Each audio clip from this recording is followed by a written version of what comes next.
হৃদয় বাংলাদেশকে ধারণ করে আমি শাহরিয়ার নাজিম জয় চ্যানেল এর বিশেষ আয়োজন নগদ ৩০০ সেকেন্ডে স্বাগত জানাচ্ছি। এই ৩০০ সেকেন্ডকে অর্থবহ করে তুলবার জন্য আজ আমার সাথে যিনি অতিথি, তিনি একজন নাট্য ব্যক্তিত্ব, অভিনেত্রী এবং অন্য অনেক পরিচয়ে পরিচিত চান্দা মেহজাবিন।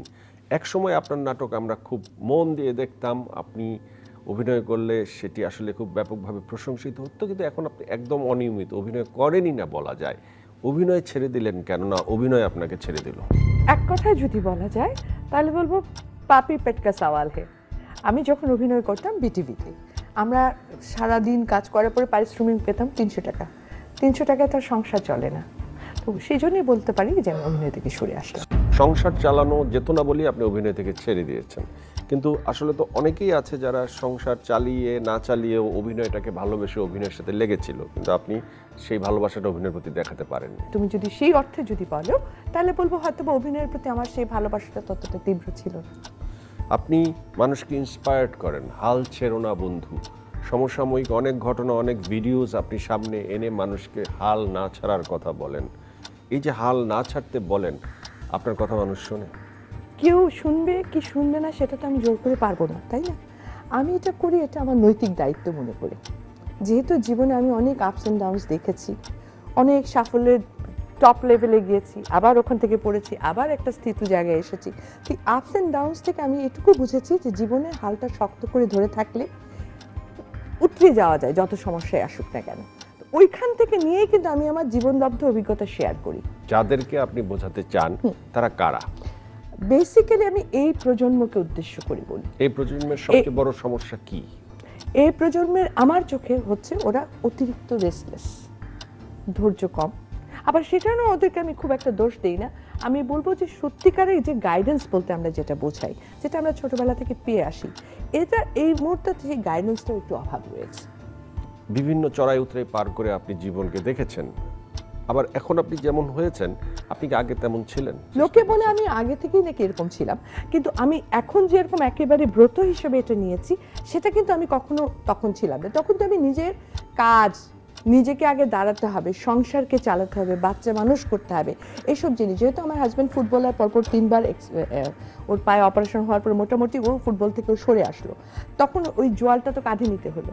ওই ক্ষেত্রে মানুষকে কখন বলা যায়, মানুষকে বলার জন্য একটা কিন্তু প্ল্যাটফর্ম লাগে। একটা 32 বছরের মানুষ মানুষকে বলতে আসলে কিন্তু মানুষ শুনবেও না। আজকে 60-এর পার দিতে যাচ্ছি আমি আর 1 বছর পর। এখন আমি যে জায়গাটা এসেছি, আমি মনে করি যে আমি পিছন থেকে যে যতগুলো অভিজ্ঞতাটা নিতে আসতে পেরেছি, এখন বললে লোকে শুনবে। আপনি এই বয়সে এসে মূল্যায়নটা কি করবেন, যে এই বয়সে আসলে একজন নারীর কেমন হওয়া উচিত, কি ধরনের চিন্তা, কি ধরনের চেতনা ভেতরে রাখা উচিত, এই বয়সে আসলে কিভাবে দেশকে সার্ভ করা যায়, কিভাবে মানুষকে সার্ভ করা যায়, আপনার চিন্তা চেতনার একটু সারমর্ম কি বলবেন? একটা মেয়ে যখন এই যে 60-এর পা দেওয়ার সময় এসে, 60 বছর বয়সে এসে হারিয়ে ফেলে না, তাকে ফেলানো হয়। সমাজ তাকে সমাজ বলে দেয় যে তুই তো এখন দাদি হয়ে গেছিস, তুই কারণ নানি হয়ে গেছিস, তোর বয়স হয়ে গেছে, তুই বুড়ি হয়ে গেছিস, অতএব তুই ঘরে থাক, অতএব তুই মরে যা, এরকম অবস্থা। অর্থাৎ তার ভিতরে জীবনের শক্তিকে আমরা মেরে ফেলি। মানুষ তেল পেতে খুব ভালোবাসে, অনেকে তেল দিতেও ভালোবাসে, তো আপনি তো তেল পানও তেল দেনও, কারণ আপনার আছে তেলের পাম্প। এই তেলের পাম্পের ব্যবসাটার ইতিহাসটা কি? এই পাম্পটা কি পৈতৃক সূত্রে, না স্বামীর সূত্রে, নাকি আপনার নিজের তৈরি? এটা আসলে সম্পূর্ণভাবে আসলে স্বামীর সূত্রেও না, পৈতৃক সূত্রেও না, এটা নিজেরাই তৈরি করা। তবে এটার পিছনে সূত্র হচ্ছে যে যেহেতু আমি গার্মেন্ট ব্যবসা করতাম, একটা সময় প্রচণ্ডভাবে ভালো অবস্থানে ছিলাম, কিন্তু পরবর্তীতে যখন গার্মেন্ট ব্যবসাতে আমার পুরোপুরি ভরাডুবি ঘটে, আমাদের বায়ার দেউলিয়া হয়ে যাওয়ার কারণে, তখন ভীষণ একটা বাজে অবস্থানে আমি চলে গিয়েছিলাম। আমি মানুষ চিনেছিলাম, প্রকৃত রূপ দেখতে পেয়েছিলাম। তখন আমি বুঝেছি যে যদি জীবনে মানুষ চিনতে চাও, একবার হলেও জীবনে অভাবে পড়ো। অভাবে না পড়লে মানুষ চেনা যায় না, নিজেকে জানা যায় না। তারপরে আমি চিন্তা করলাম আস্তে আস্তে, আবার যখন ঘুরে দাঁড়ালাম, হাল ছাড়লাম না, কিন্তু তখন মনে এমন কিছু ব্যবসা করবো যেটার মধ্যে আর কোনো বাকি নাই, কারণ গার্মেন্টস মানেই তো বাকি, নগদে কাজ করবার। তখন থেকে এই তেলের ব্যবসা। আপনার তেলের ব্যবসাটা কেমন রেভিনিউ আসে, সেটি দিয়ে একটি জীবন সুন্দরভাবে চলে যায় এবং যথেষ্ট ভালো? এটা মনে করি যদি এখন তোমার সুন্দরভাবে চলার ব্যাপারটার উপরে ডিপেন্ড করছে।